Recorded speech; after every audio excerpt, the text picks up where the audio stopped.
momento determinado es bueno que ustedes dominen y conozcan, por si algún día les toca compartir la palabra y sale alguna palabra de esta, que ustedes sepan de lo que están hablando, ¿no? Hemos dicho que muchas veces se utilizan términos, palabras en los púlpitos que en el fondo no se sabe realmente lo que significa, ¿no? Y la persona que va a compartir la palabra tiene que saber, tiene que dominar perfectamente el tema, la palabra o las palabras que aparecen en un texto bíblico, para que en un momento determinado esté diciendo verdades y no esté diciendo cosas totalmente distorsionadas o alejadas de la realidad, ¿no? Por eso hay 3 palabras que yo os propongo que ustedes busquen para esta semana. Son 3 palabras que aparecen en la Biblia y ustedes tienen que conocer la diferencia, porque aparentemente parece lo mismo, pero hay diferencias, ¿no? Una es la palabra justificación, ¿vale? Otra sería la palabra redención. Y finalmente la palabra propiciación, una palabra así un tanto extraña, ¿no? Repito, justificación, redención y propiciación. Esas 3 palabras, esos 3 términos me gustaría que los leyeran bien. Probablemente van a tener que echar mano de un diccionario bíblico.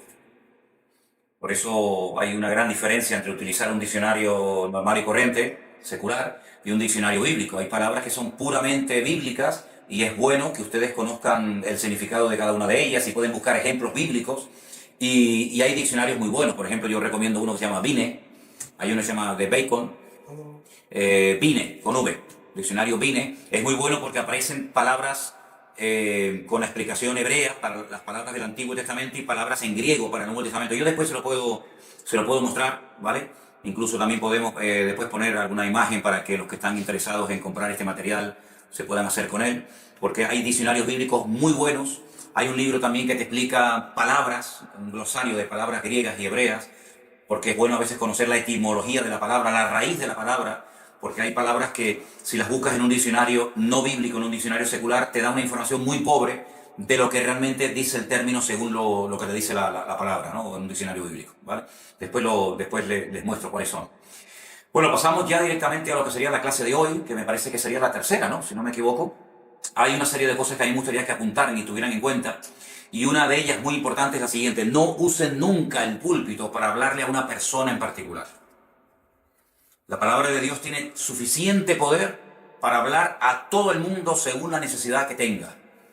Pero no caigan en la tentación ni en la trampa, en la cual han caído muchos, de utilizar el púlpito para hablarle a una única persona solamente. Cuando ustedes prediquen, ustedes están predicando a toda una congregación, a todo un auditorio.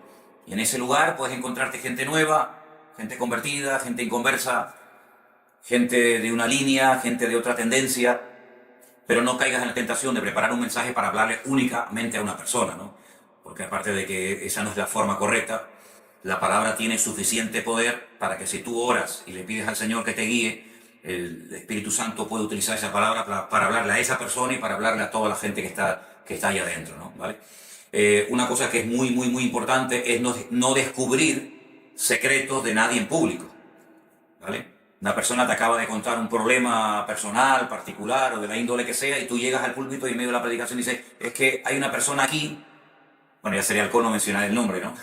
Hay una persona aquí que me ha dicho hoy que esto y esto y esto y aquello. Eso no lo hagas nunca, porque realmente es una falta de respeto y no es la forma correcta, ¿no? Aparte que si te has confesado algo como secreto, algo privado, pues sería terrible que después tú lo descubras a él o a ella en público, ¿no? Dando pelos y señales. Ya la gente no es tonta y puede llegar a un momento determinado a decir: pues está hablando de fulanito o de menganito, ¿no? Entonces, ya te digo, no te dirijas nunca a una persona en particular. De hecho, cuando hay gente que predica y tienen la mala costumbre de estar siempre mirando en una dirección o a una persona, lo cual es peor todavía. Entonces, procura, cuando mira a toda la congregación, derecha, izquierda, arriba, abajo, detrás, delante, ¿vale? Porque si desarrollas la costumbre y la tendencia de mirar siempre a una sola dirección, después va a ser muy difícil romper con esos malos hábitos. Conocí a un pastor que predicaba y siempre miraba al techo, lo cual es horrible, ¿no? Él predicaba y no miraba a nadie, él miraba siempre al techo. Y entonces, claro, había momentos que la gente miraba al techo para ver qué es lo que le estaba mirando. Siempre miraba por encima de las cabezas y a veces hasta miraba en el mismo techo. Esos son errores que tienes que evitar cometerlos desde el principio, porque después ya se enquistan y forman parte de tu forma de predicar y después ya es muy difícil quitarlos, ¿vale? Una de las cosas que también quiero destacar en esta tarde es que cuida mucho tus motivaciones a la hora de compartir. ¿A qué me refiero? El púlpito no tiene que ser un escaparate, ¿verdad? Una pasarela que tú la utilizas para demostrar todo lo que sabes. No es un lugar para que tú estés demostrándole a la gente cuánto sabes, qué inteligente que eres, qué culto que eres. No, no tengas esa motivación. No vayas al púlpito con esa tendencia, con ese espíritu, porque no es lo correcto. No es un lugar para que presumas de tu enriquecimiento personal. Hay pastores que tienen la tendencia a hablar de sus coches, de sus casas, de sus aviones, de sus joyas, y eso es horrible. Eso es realmente horrible. No creo que sea el mejor lugar para hablar de tu enriquecimiento personal. El púlpito no es un lugar para eso, es un lugar para exaltar a Cristo, para que miren al Señor, para que aprendan de su palabra y no para que te miren a ti, ni para despertar envidia en los demás, como decía un pastor que subía con muchos collares de oro y muchos anillos y muchas pulseras para despertar, no decía la palabra envidia, pero para despertar la fe de las personas para que quisieran ser como él y tener lo que tenía, lo cual me parece una auténtica barbaridad, ¿no? Para mí eso es una mente enferma, una persona que tiene que demostrar que tiene muchos anillos, muchas cadenas, mucho oro, para demostrar que tiene fe. Caemos en el error de ese refrán que dice tanto tienes, tanto vale, ¿no? Es realmente horrible y en el fondo es realmente un complejo. Hay muchas personas que exteriorizan sin darse cuenta el complejo de superioridad o de inferioridad en el púlpito, porque el púlpito de una manera u otra te descubre, ¿no? Tampoco es un lugar para desahogarte. Hay gente que sube al púlpito y se desahoga de un enfado, como decimos aquí, de un mosqueo, de algo que te ha caído mal, de algo que te ha sentado mal, entonces vas al púlpito y te desahogas y ya dejas a todo el mundo hecho polvo, pero tú te vas a tu casa ya desahogado porque ya le echaste la bronca a todo el mundo. Todos son malos menos tú, ¿no? El púlpito no es para eso. Una cosa que tenemos que tener mucho cuidado cuando predicamos asiduamente es en los sobreénfasis. Ustedes van a notar que hay muchas congregaciones y muchos ministerios que siempre predican de lo mismo. Hay congregaciones que siempre son repetitivas, es decir, congregaciones que le dan un sobreénfasis, por ejemplo, a los dones del Espíritu Santo, generalmente al tema de hablar en lenguas. Parece que lo más importante en la vida es hablar en lenguas y el que no habla en lenguas parece que está condenado y se va al infierno y es algo repetitivo y casi hacen sentir mal a la gente que no ha tenido la experiencia de hablar en lenguas porque parece que es lo más importante y eso es un error. Eso es un error. Gente que está todo el santo día hablando de cuestiones proféticas, de la segunda venida de Cristo, del Armagedón, del Anticristo, ¿verdad? Y está bien, hay que hablar de todo el consejo de Dios, hay que hablar de todo lo que dice la palabra de Dios, de todo lo que dice la Biblia. Pero eso es como si comiéramos todos los días espaguetis. Nos pueden gustar mucho, pero si estamos 30 días al mes comiendo todos los días pasta, probablemente algo que nos gustaba en un principio, al final terminemos aborreciendo la pasta, la carne o lo que sea, ¿no? Entonces, los sobreénfasis, estar siempre hablando de lo mismo, es un error. La gente tiene que crecer de una forma equilibrada. Es como la alimentación. Tienes que comer carne, pescado, ensalada, fruta, verduras. La predicación tiene que ser exactamente igual. Hay que hablar de todo. No podemos centrarnos única y exclusivamente en un solo tema, olvidándonos de todos los demás, porque al final la gente puede crecer de una forma deformada. Es como que queremos enfatizar un área y nos olvidamos de otras. Como los que enfatizan el ayuno y la oración, el ayuno y la oración, el ayuno y la oración, y no hay otra cosa más que orar y ayunar. Bueno, hay estudio bíblico, hay testimonio, hay el perdón, hay segunda venida de Cristo, en fin, ahí está el evangelismo, las misiones. Entonces, procura que el mensaje sea, no el mensaje en sí mismo, sino cuando predicas, ya digo, frecuentemente, que sea variado. Una de las cosas que a veces no se habla y no se le da importancia, pero que es muy importante, es cuidar la voz. Cuando estás predicando, una de las cosas que tienes es cuidar tu voz. Y hay gente que no la cuida. No saben respirar bien. Están predicando y de repente beben un vaso de agua fría, lo cual es terrible, lo cual te puede matar. Las cuerdas vocales están tan calientes, estás predicando, has terminado de cantar, has terminado de hablar, y de repente, ¡pum!, te metes en el cuerpo un vaso de agua fría y te puede matar. Hay que aprender a respirar. Hay gente que no sabe vocalizar, hay gente que pronuncia muy mal. Si pronunciaran mejor, se les entendería mejor y veríamos más resultados en la gente. Pero hay personas que tienen a lo mejor problemas a la hora de pronunciar una palabra. Oye, practica. Infórmate antes cómo se pronuncia esa palabra, no sea que la pronuncies mal y al final la gente esté más pendiente del error que has cometido que de la palabra en sí misma. Durante muchísimos años, casi hasta los 14 años, yo no sabía pronunciar la R. Imagínense, uno de mis apellidos lleva R, Sierra, ¿no? Y es un problema. Hombre, si no sabes pronunciar la R a la hora de pronunciar muchas palabras en hebreo o de hablar en francés, te viene de maravilla. Pero es que en el castellano la R es una palabra, es una letra que hay que saber pronunciarla, ¿no? Entonces hay logopedas, hay ejercicios, hay cosas que se pueden hacer para practicar y cuidar la voz y para pronunciar bien. Alguien me dijo que el meterse un lápiz en la boca e intentar vocalizar con un lápiz en la boca ayuda mucho. Bueno, yo no soy un logopeda ni soy un experto en esto, ¿no? Pero si tienes problemas a la hora de vocalizar ciertas palabras, hay gente que confunde la R con la L, sobre todo gente de, bueno, de algunos países, ¿no? Que confunden la R con la L y suena mal, suena mal. Entonces, cuando tú subes a un púlpito, no solamente tienes que procurar subir lo más preparado posible, sino de hablar bien. Por ejemplo, a veces hay personas que utilizan términos que no son así. Hay personas, he escuchado, personas que dicen que semos el pueblo de Dios. Y no semos, somos el pueblo de Dios. Hay gente que confunde conjugaciones verbales y suben al púlpito y las dicen porque ellos hablan en su vida diaria así, pero cuando tú estás en un púlpito y te están escuchando muchas personas, la gente sabe perfectamente que eso no se pronuncia, eso no se dice así. Entonces, si no sabes, si tienes duda sobre una expresión, sobre una palabra, oye, mira una preguntita, ¿cómo se dice esta palabra? ¿La estoy pronunciando bien? ¿La estoy diciendo mal? Date cuenta que a veces una palabra mal pronunciada te puede romper y puede desviar la atención de una audiencia, de una congregación, porque se quedaron más pendientes de aquella palabra mal pronunciada, mal dicha, que realmente de todo el mensaje, ¿no? Entonces, estas cosas que les estoy diciendo, por favor, ténganlas en cuenta, porque son muy importantes a la hora de poder transmitir el mensaje que Dios ha puesto en tu corazón. Daros cuenta que, por ejemplo, hay elementos externos, vamos a decirlo así, al mensaje, que pueden perjudicar a la hora de transmitir el mensaje.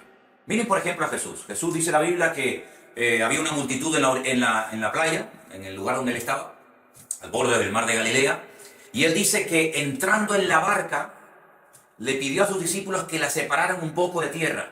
Es decir, él predicó desde el agua, desde el sentado en la barca, en dirección a la playa, en dirección a la orilla, no al revés. Todos sabemos, los que hemos ido muchas veces al mar, los que hemos ido a la playa, que cuando una persona está en el agua y habla, es más fácil que el que esté fuera le pueda escuchar bien que el que está fuera darle gritos al que está en el agua que no le escucha. A veces, sobre todo cuando se habla al aire libre, en aquellos tiempos que no había micrófonos, etcétera, pues hay que aprovechar el viento, la dirección en la que va el viento. No puedes hablar en contra del viento, porque las palabras no van a llegar, sino las palabras, al contrario, el viento se la va a llevar, nunca mejor dicho, ¿no? Entonces, hay elementos que son muy importantes. Por ejemplo, cuando tú vas a un lugar o vas a compartir en un lugar, si el lugar está todo cerrado, la ventilación es pésima, incluso hasta puede ser que hasta huela un poco mal, que huela cerrado, eso va a ser un impedimento, parece mentira, y es algo que puede volverse en tu contra a la hora de compartir un mensaje extraordinario. Entonces, si vas a compartir en un culto de jóvenes, en una habitación donde están los niños, o en una iglesia y está todo cerrado y hay un calor terrible, o mucho frío, o huele mal, o no hay una buena ventilación, procura solucionar ese problema antes de comenzar a dar el mensaje, porque a veces hay cosas que no le damos importancia, pero la más mínima cosa puede utilizarla el enemigo para distraer la atención de la gente, ¿no? No solamente la ventilación, sino a veces también, por ejemplo, la limpieza. Un lugar que está sucio, desordenado, yo pienso que sería muy bueno y muy sabio ordenarlo, colocar la silla. Nosotros lo solemos hacer siempre, antes de empezar los cultos, siempre tenemos que colocar la silla, porque del culto anterior a de hoy, todo quedó desordenado. Entonces, volver a colocar la silla, volver a colocar el púlpito en su sitio, volver a colocar los micrófonos, son elementos a tener en cuenta, ¿vale? Son elementos a tener en cuenta, ¿vale? La ventilación, la limpieza, la iluminación.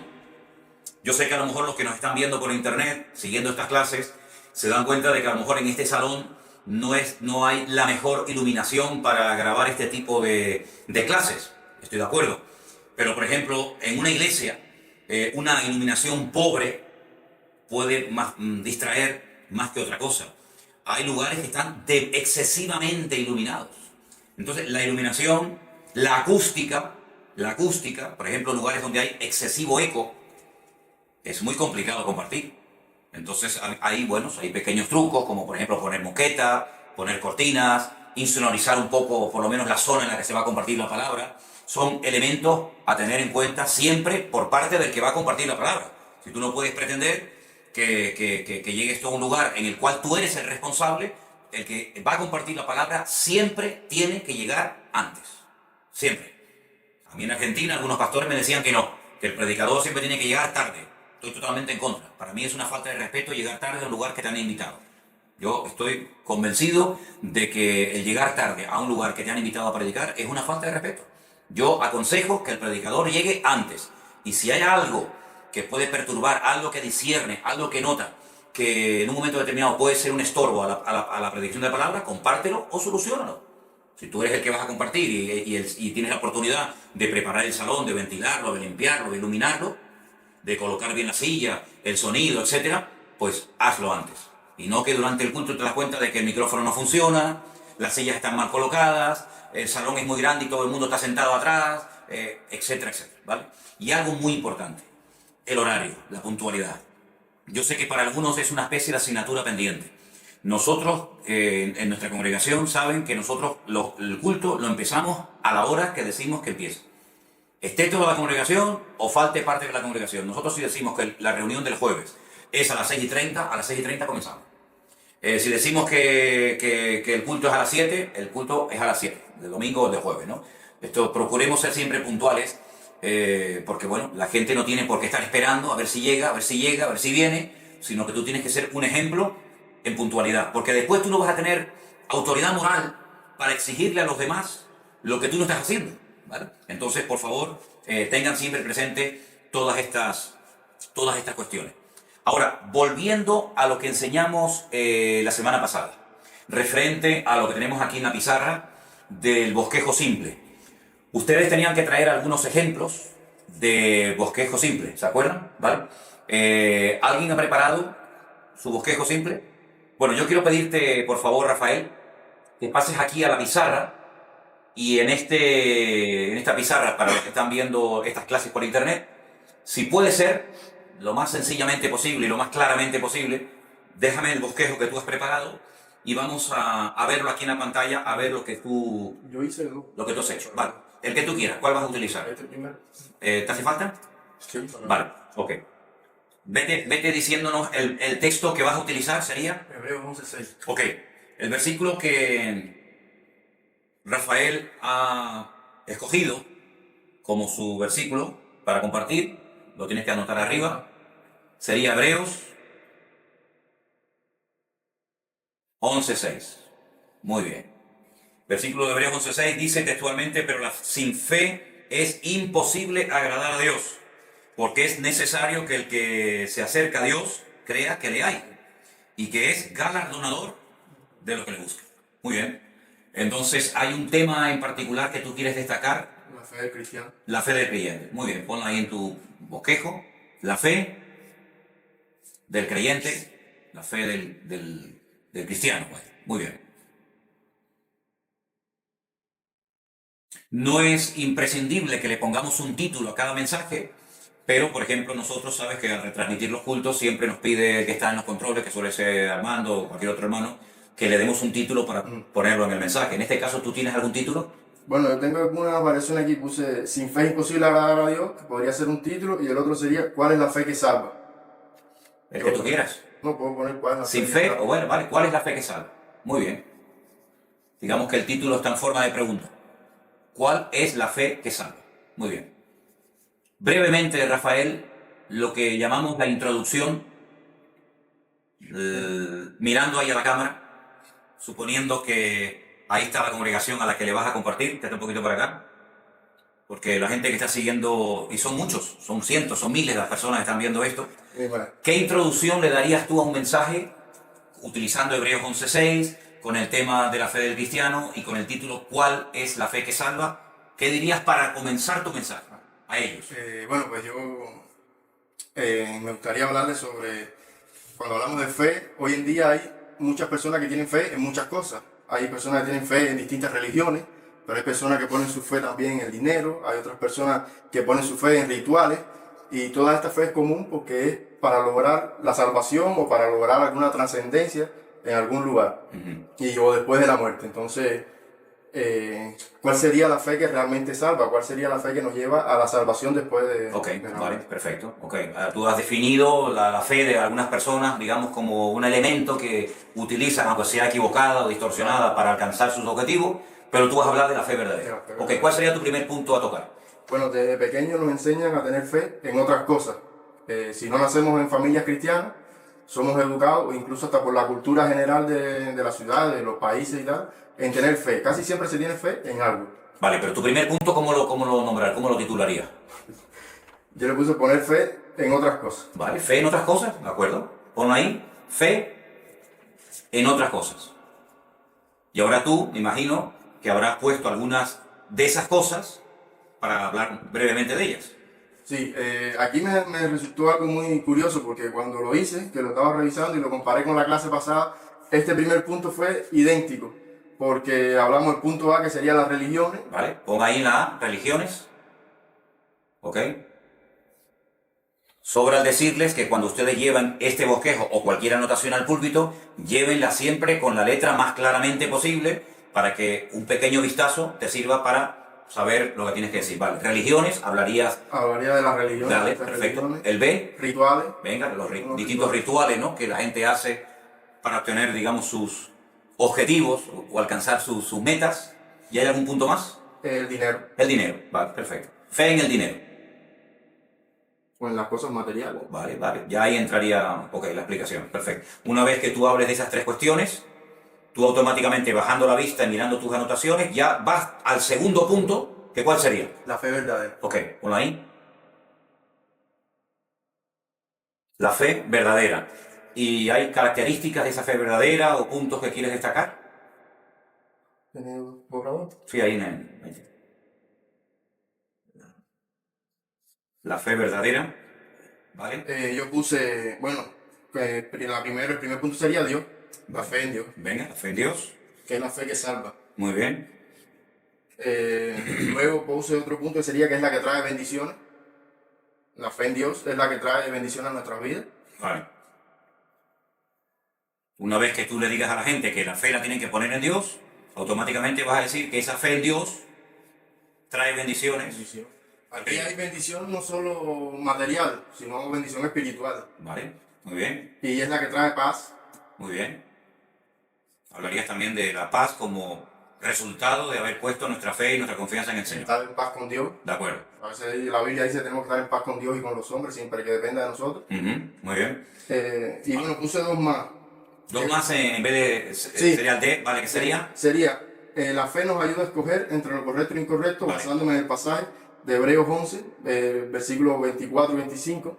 Que Eso lo tienes apuntado. Sí, lo tengo apuntado. Perfecto. ¿Y otro Y el punto cuál otro es era? el que hace milagros. Vale. La fe en Dios. La fe en Dios es la que hace Hace milagros verdaderos. Muy bien. Más o menos, ¿cuánto calculas tú que te llevaría a exponer este tema? Más o menos yo calculé lo que usted me dijo, un promedio entre 25 y 30 minutos. Vale, perfecto. Pues mira, ya tienes ahí un bosquejo para el día que te inviten. Ya lo puedes compartir con la congregación. Muy bien, excelente. Sí. Como conclusión, ¿algo que quieras destacar o Bueno, como yo resumen? quisiera hablar, resumidas cuentas, escoger a quién debemos seguir y a quién debemos servir y a quién debemos creer y desechar lo que nos impide todo ese acercamiento a Perfecto, perfecto, genial. Y veo que el otro que preparaste fue de 1 Timoteo 4.1, Doctrinas de Demonios, ¿a quién creer? A quién creer. Déjame estos bosquejos aquí, ¿vale? ¿Ok? Me gustaría que uno más pasara adelante. ¿Lo borro? Sí, lo que tú has escrito. Esto para... Si quieres abrir un poquito la puerta ahora, porque ahora falta ventilación. ¿Alguien más quiere pasar a la pizarra para poner su bosquejo ahí? ¿Yo quiero? ¿Sí? Adelante. ¿De qué versículo has escogido? 11:6. ¿Perdón? Hebreos 11:6. ¿También? Sí. Ok, pero ¿es diferente al que hizo Rafael? Sí. Hebreos 11:6, también ha escogido el mismo versículo. Sin fe es imposible agradar a Dios. Perfecto. Y es curioso porque a pesar de que ha escogido el mismo versículo, probablemente la exposición del tema sea diferente. Sí, totalmente. Totalmente, ¿no? ¿Ves? Te das cuenta como de un versículo se pueden presentar de múltiples formas los temas y desarrollarlo muy diferente, ¿no? Adelante. Esa es la idea. Bueno, Hebreos 11:6 ya se leyó ahorita. Viera una introducción como presentándonos y agradeciendo por la oportunidad que Dios nos da. Ujú. y leyendo el versículo. Perfecto. Y Eso ya te da pie para arrancar el mensaje. Empezaría a desapegarlo directamente. Aunque sepas que vas a hablar de Hebreos 11:6, yo te aconsejo que lo apuntes en el papel, no sea que por cualquier cosa te olvides y si yo sabía cuál era, sí, pero ponlo por si acaso, ponlo por si acaso, ¿ok? El tema que le pongo es fe, un camino que nos lleva a Dios. Vale. Él quiere desarrollar la fe como un camino que nos lleva a Dios. Perfecto. ¿Y has buscado algún título para tu mensaje? Sí. Ok. Hay un refrán que dice que Dios usa gente preparada, ¿eh? Así que cuanto mejor estés preparado, mejor te vas a sentir, más tranquilo, no vas a estar tan nervioso en el púlpito. ¿Título? ¿Por qué? Porque hay que tener fe en Dios. Ok. ¿Por qué? Separado. ¿Por qué? Eso es. Porque pregunta. Sí. ¿Por qué? Eso es. ¿Por qué hay que tener fe en Dios? Muy buena pregunta. Muy buena pregunta. Vale, tú ya te has introducido, te has presentado, has dado gracias a las personas que te han invitado, te has presentado, etc. ¿Cuál sería tu primer punto a tocar? El primer punto sería, vivimos en y por fe. Vale, escríbelo ahí. Aquí en el primer punto. Vivimos, pero escríbelo grande, porque los que están ahí atrás no te ven, ¿eh? Lo estás viendo tú solo. Escríbelo bien grande. Eso es. Vivimos En y por fe. Vivimos en y por fe. Bueno, él sabrá lo que está poniendo, ¿no? O sea, Bien. vivimos por fe y vivimos en fe. Lo que Muy no bien, sé- vale. Vale, perfecto. Y aquí me quise ¿Y ahí apoyar un poco qué más querías desarrollar? en Gálatas 2, versículo 16. El primero que quería Es poner- decir, aunque él tiene como texto principal Hebreos 11:6, como dijimos el otro día, no significa de que no pueda leer otros textos. En este caso sería Gálatas 2.16. Gálatas 2:16. Gálatas 16 para darle más apoyo. Déjame que lea el versículo. Gálatas 2:16 completamente dice, sabiendo que el hombre no es justificado por las obras de la ley, sino por la fe de Jesucristo, nosotros también hemos creído en Jesucristo para ser justificados por la fe de Cristo y no por las obras de la ley, por cuanto por las obras de la ley nadie será justificado. Buenísimo texto. Dice, lo primero que quería poner aquí, agradar a Dios. O sea, por la fe que vivimos confiando en Dios, podemos agradar a Dios. Tú con esa palabra simplemente sabes automáticamente lo que tú quieres desarrollar. Con una sola palabra, agradar a Dios. Vale. Después dice que esa misma fe nos acerca a Dios. Vale. Agradar, acercar, perfecto. Y después dice que esa misma fe nos puede hacer salvos. Vale, Fe en Dios. perfecto. 3 palabras solamente. Con solamente 3 palabras, él sabe en cada punto lo que tiene que decir y lo que no tiene que decir. Ahora, tampoco sean, permítame la expresión, obtuso, cerrado. Y si en ese momento tú crees que puede enriquecer algo que no tienes anotado, dilo también, no hay ningún problema. No seas esclavo de tus anotaciones. Las anotaciones están para ayudarte, pero no para impedirte que en un momento determinado tú puedas decir, oye, pues mira, a quien no debe agradar, también quiero decir esto y esto. Esto es más que nada para que tú tengas un orden y no vayas inventando, improvisando cosas sobre la marcha, según se te ocurran, pero tienes que tener una base, pero no significa de que no puedes decir algo más, ¿de acuerdo? Después un segundo punto es que Dios y su justicia se revela por fe a nuestras vidas. Y también me quería apoyar en Romanos 1.17. Romanos 1:17, leo el versículo, ¿vale? Él está rellenando su texto, su mensaje con diferentes versículos. En esta ocasión dice, porque en el Evangelio la justicia de Dios se revela por la fe y para fe. Como está escrito, mas el justo por la fe vivirá. Muy bien. El primer punto que quería tocar ahí era que por la fe conocemos a Dios. Por la fe confiamos en Dios y por la fe obedecemos a Dios. Qué buenos puntos, ¿no? ¿Vale? ¿Cómo era? Conocer, confiar y obedecer. Confiar y obedecer. Fíjate, para todo lo que nos ayuda a la fe en un momento determinado en la vida, ¿no? Y hay un tercer punto. ¿Cuál sería? Permanecemos en Dios victoriosos. Permanecemos en Dios victoriosos. Muy bien.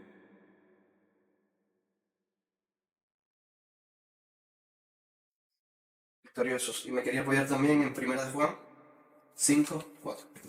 Primera de Juan 5:4. 5:4, lo leemos y dice así. Porque todo lo que es nacido de Dios vence al mundo. Y esta es la victoria que ha vencido al mundo, nuestra fe. Precioso el texto, ¿eh? Después, lo que primero que quería desarrollar ahí era que por esa fe nos hacemos firmes en Dios. También nos hacemos vencedores y galardonadores, que era el Sí. primer tema. Sí, porque la Biblia dice que Él es galardonador de lo que le busca. Perfecto. Bueno, ahí tienes un mensaje también como el de Rafa, de mínimo 25 o 30 minutos para desarrollarlo punto por punto, versículo por versículo. Y como conclusión, ¿cómo lo terminarías? Como conclusión, bueno, pues hablaría, creo como modo de resumen, ¿no? Hablaría de la fe que algunos grandes hombres de Dios tuvieron, como la fe de Abraham. Por ejemplo, puedes poner ejemplos de personas, ¿no? Sí, por ejemplo, cómo Abraham tuvo fe no solo para creer que iba a recibir el hijo de la promesa, Isaac, Ajá. sino también la fe que tuvo para despedir a su primer hijo, Ismael, hacia el desierto, que simplemente no lo despidió por obediencia de su esposa, sino que ya había también recibido una promesa, que Dios le había dicho que sí, que lo despidiera del desierto, Que Dios cuidaría de que él. Dios cuidaría de él, también ha sido una nación grande. El tema de la fe, como ustedes pueden comprobar, déjame aquí, sí. Los demás después me dejan en su respectivo bosquejo para verlos, ¿eh? Como pueden comprobar, hay temas en la Biblia que dan mucho de sí. Por ejemplo, uno de ellos, la fe. La fe es un tema que lo puedes tocar tocando personajes, tocando situaciones particulares, desarrollando diferentes puntos, como en el caso de este último bosquejo que hemos visto aquí. Trae firmeza, trae estabilidad, trae confianza, nos ayuda en la oración, nos ayuda en nuestra relación con el Señor, con nosotros mismos. ¿Sí? Hay temas que cuando tú empiezas a predicar, sería bueno que escogieras temas que te den mucho de sí. No escojas temas que se puede decir muy poco, porque la Biblia dice muy poco, porque o te preparas mucho y tienes mucha experiencia para desenvolverte y desarrollar temas que no dominas y que no hay mucha información en la Biblia, o lo mejor es optar por temas que la Biblia te da muchísimo campo y muchísimo material, como la fe, el amor, la fidelidad de Dios, la misericordia, etcétera, etcétera, ¿de acuerdo? Ahora, para la próxima semana, ustedes que ya saben trabajar con el bosquejo simple, yo quiero que cada uno de ustedes me traiga un bosquejo biográfico. Es decir, quiero que no me hablen de un tema, que no me hablen de un versículo, que no me hablen de un capítulo, sino que preparen un bosquejo simple para hablarme de un personaje bíblico. ¿Vale? De un personaje bíblico. Hay personajes en la Biblia que tenemos muchísima información sobre ellos. Hay personajes en la Biblia que tenemos un versículo, ¿vale? Entonces, busquen un personaje, el que quieran, hombre, mujer, del Antiguo, del Nuevo Testamento, malo, bueno, profeta, rey, discípulo, el que ustedes quieran, y preparen un bosquejo. Pueden ponerle un título basándonos en el personaje, ¿vale? Y vamos a ver qué personajes traen las próximas semanas cada uno de ustedes. Yo se lo dejo libre. Pueden buscar el personaje que quieran. Sí, un bosquejo simple, pero en ese bosquejo simple procura darme la mayor información posible sobre el personaje. Ahora bien, cuando se comparte un mensaje biográfico, no solamente me tienes que dar la información de quién era el personaje, qué hizo, qué ocurrió con su vida, con lo que hizo, con lo que dijo, sino que además tiene siempre que tener una aplicación personal. Es decir, ¿tú por qué me has hablado hoy de Mefiboset? ¿De qué me sirve a mí saber la vida de Mefiboset, o de Saúl, o de Jonatán, o de Jeremías, o de Jonás? Tiene que tener una aplicación personal, si no simplemente me has dado una información. Y a mí no me gustaría que ustedes se limitaran única y exclusivamente cuando compartan a dar información y a dar datos. Hay momentos que sí, por ejemplo, cuando hablamos de las personas que tradujeron la Biblia, que la trajeron a España, hombre, vamos a ver, ahí es datos y datos, información tras información. Pero de los personajes bíblicos se pueden extraer lecciones, se pueden extraer ejemplos a imitar y cosas que no tenemos que imitar de ciertos y determinados personajes, porque la Biblia te habla de personajes que hicieron cosas malas y tienen que ser una auténtica advertencia para nosotros, o pueden ser personajes que son toda una fuente de inspiración para nosotros, que por lo que hicieron, por la vida que llevaron, etcétera, pues nos pueden servir como una inspiración para nuestra vida. Así que la próxima semana, junto con las palabras que les di al principio, más el personaje biográfico, el texto biográfico, ese será el tema de la próxima semana, ¿de acuerdo? Que el Señor les bendiga. Gracias a todos los que nos están siguiendo cada semana por internet. Deseamos que sean de bendición para ustedes todas estas clases y cualquier pregunta, cualquier duda o cualquier comentario nos lo hace saber. Intentaremos, en la medida de lo posible, contestar a sus preguntas y a sus dudas. Que el Señor les bendiga a todos. Nos vemos la próxima semana. Dios les bendiga.